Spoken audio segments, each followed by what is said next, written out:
One, two, three, four.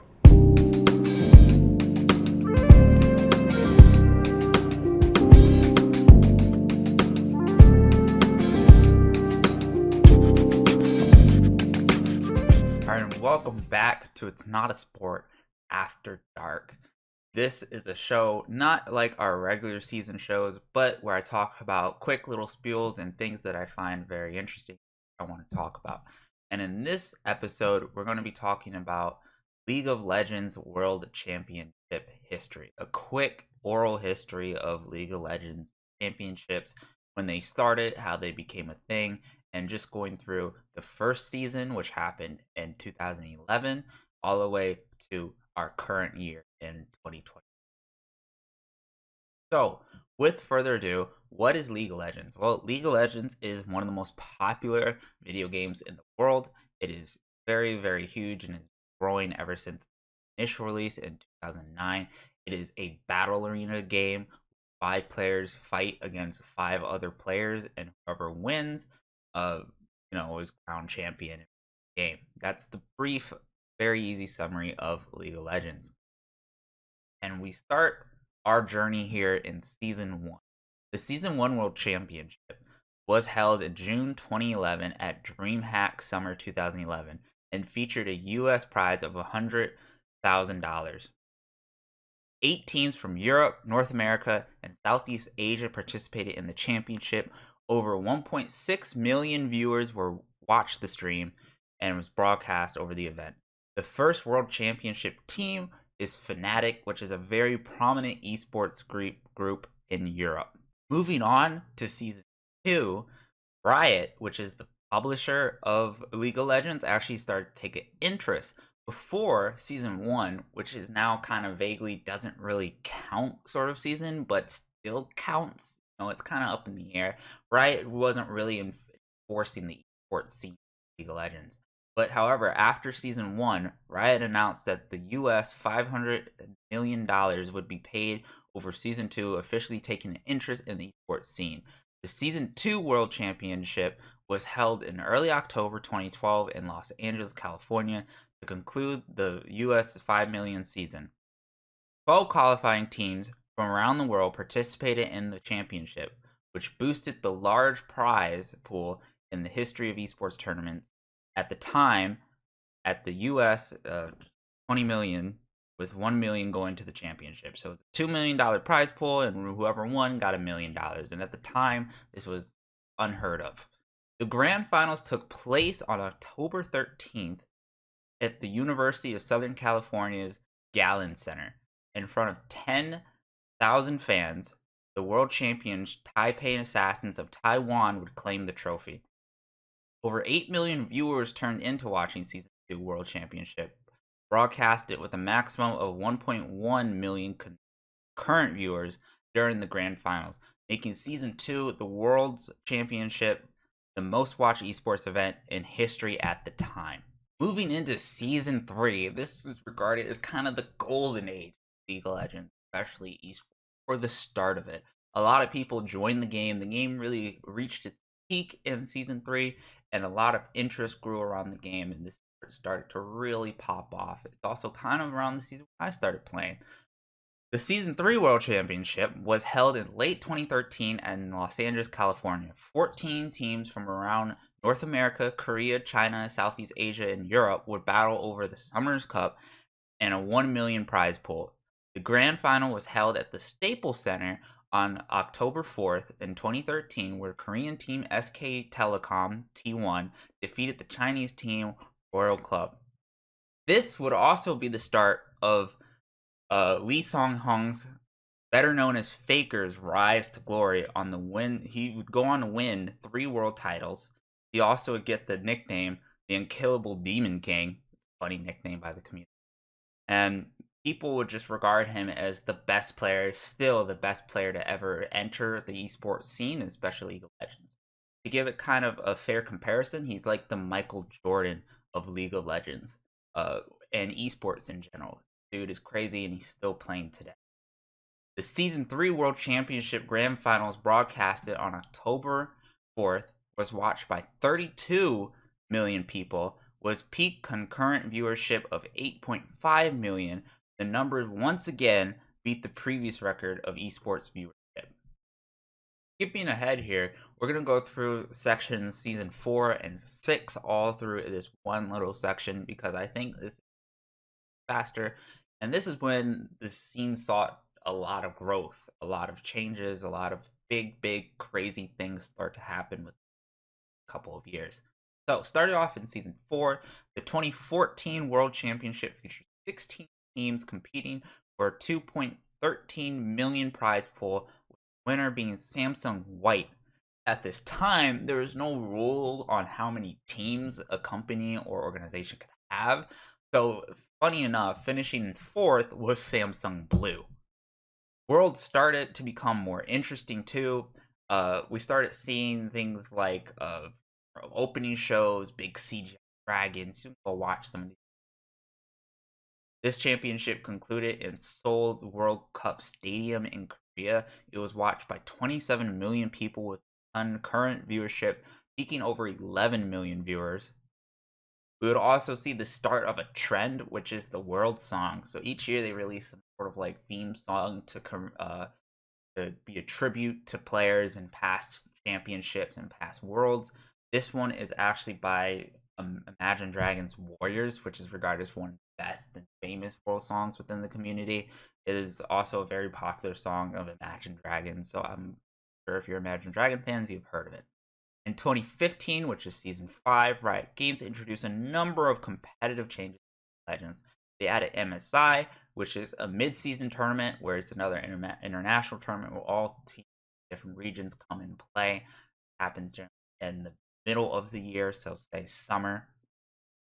League around the world started franchising. They took after the NBA, where they have kind of like 10 teams and they all kind of share a piece of the pie, just how like actual sports does it. Really a lot of NBA teams start to invest in esports as well. So we saw that, and we saw different organizations form up and new enter the scene from other games as well, like Call of Duty. Teams were also increased from 8 teams to 10. They got rid of relegations as well, which means when franchising that amount. The 2015 World Championship concluded. The season was held several venues across Europe, all across Europe. They went to different cities, countries, and SK Telecom ended up being the winner yet again, Faker winning second championship. In 2016, Worlds returned to the United States and it went across Chicago, San Francisco, New York City, and Los Angeles. Funny story enough, I remember it being here in Chicago. I actually saw people walking down, going to the venue, and I was taking a break from the time. And I should have went and saw the games, but instead I ended up seeing Godzilla. So, funny story. The winner also again ended up being SK Telecom, beating Samsung Galaxy. Season 7. Finally, we reached Season 7. This may be regarded as the end of the golden era. We saw a lot of major changes to the game, and things got very shaky to the game after Season 7. We also saw kind of sort of a change of guard with esports players. A lot of people left, a lot of new people entered the scene, a lot of new players just in general around the world also start to join around Season 7. But I would say this is probably when the golden age ends and we enter kind of what the era of League of Legends we're in now, especially within competitive. The 2017 World Championship Series started September 2017 and concluded in November 2017. Held in 4 different locations throughout China, with the finals taking place at the Beijing National Stadium. Yes, that is Bird's Nest, the one with the Olympics and all the drummers. The tournament took place on patch 7.8, the Art and Sensor Support Meta patch, which was very interesting viewer experience. If you don't know, a quick abbreviation how these patches work, League is on a patch cycle, or it's an ever-changing game where they may add something or take away something new. Changing. Ardent Sensor meta patch was a very interesting meta where one item was extremely strong and everything revolved around that one item. For that, this is kind of one of known as like the best tournament ever watched because of this item just so strong, we saw a lot of interesting strategies to come up to counter that item. And the championship itself, the World's Finals, was regarded as one of the most active games in history. So that's why I say like season 7 is kind of the end of the golden age, because we got really wonky changes like this, but we also got to see some amazing games because of it. Anyway, Samsung Galaxy, yes, the new combined of Samsung White and Samsung Blue, uh, revisit its previous year after losing last year's championship to SK Telecom T1, being 3-0'd in 2017's World Championship. So now they get their chance to reclaim the title while T1 defends it, and they end up winning. Samsung Galaxy became 2017's Sevens World Championship. The finals watched by 60 million people, breaking 2016 finals viewer record. The tournament was widely praised as a high quality of plays, an amazing ceremonial performance while receiving the tournament's worldwide attention and dramatic emotional series. It is currently the most watched tournament in League of Legends history and landed one of the best, just like I said. Season 8. In 2018 World Championship was held from October 1st to November 3rd. In 2018, it took place in 4 cities across South Korea. The 2018 World Championship was played on patch 8.19. Notably, champions like Aatrox, Alistar, and Urgot were extremely prevalent in the tournament, with 3 characters being picked and banned in over 90% of 78 games played. So in League, you pick a champion that you play, and they're kind of the character that you play and you win with. And this game was notorious this tournament was notorious for just the big 3. We just saw a lot of bans, and again, the game itself, the foundation became shaky because Riot was really changing up. That's why these last couple of seasons I have to mention patch notes, because of how crazy the meta was becoming. Finals was watched by 99.6 million unique viewers, with the concurrent viewership reaching a peak of 44 million viewership, breaking 2017 finals viewership record. It was the first time since season 1 a European team, Fnatic, the same team that won in season 1, also made it back to the finals, but they ended up losing against China's Invictus Gaming, which ended up being China's first world title. Riot would also introduce the K-bot ban, KDA, which saw huge success, like huge success, and people just love K-pop. Fun fact, I have never listened to that song in its entirety. Never. So, moving on to Season 9, the 2019 World Championship would mark 10 years of League of Legends. The World Championship took place in October 2nd to November 10th in 2019 in 3 countries and cities across Europe.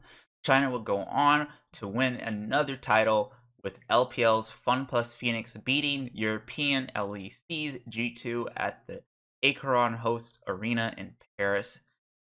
They would also introduce another music band to less success called True Damage. Season 10, the 2020 World Championship was held from September 25th to October 31st in Shanghai, China. 22 teams qualified to participate at the World Championship, but heavy travel restrictions emerged due to the COVID-19 pandemic. All games leading up to the final were hosted at the Shanghai Media Tech Studio. No fans attendance. The final hosting of the Taban Football Stadium at the building's integrated event hosted a limited number of 600 fans due to COVID-19. LCK Damwon's Gaming ended up winning this championship.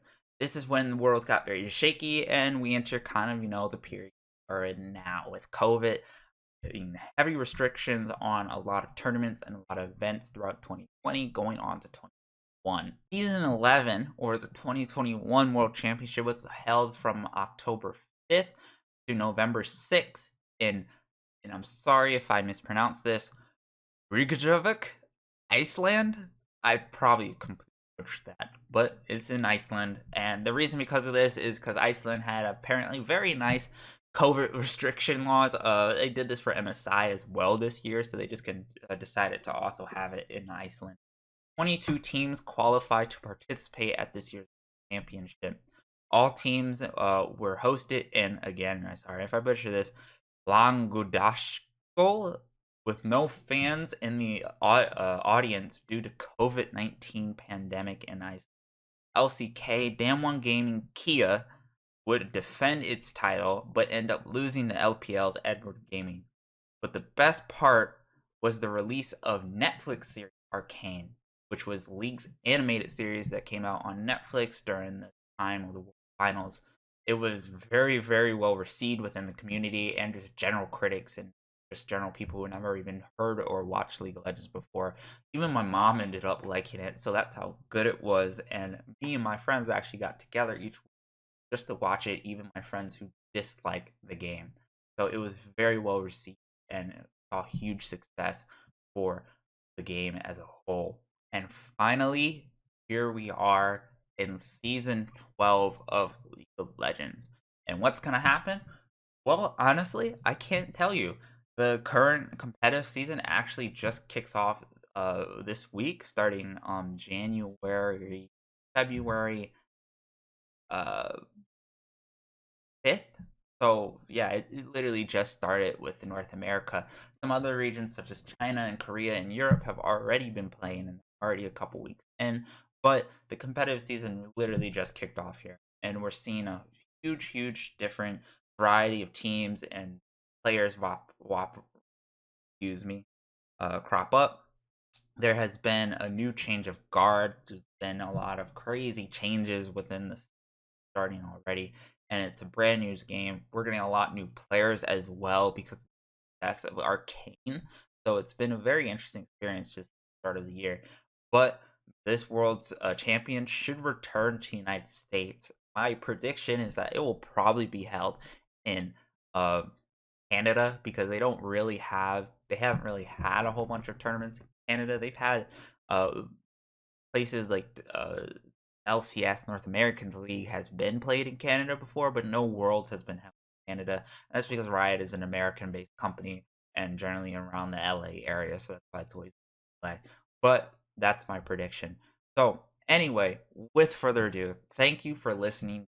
So I hope you enjoyed it. Leave a like, comment, and subscribe if you haven't already. You can also check us out on YouTube and Spotify, iTunes, and Podcasts and SoundCloud as well, where you can find all of our previous shows from season 1, 2, 3, and 4. Check out our website as well. You can find articles on there, games that I have been developing, that as well as our merch store, and you can buy a t-shirt and really support the show as a whole. Anyway, this has been your host, Salty Waffles, Taban Lewis, signing off, and I hope you guys are having a wonderful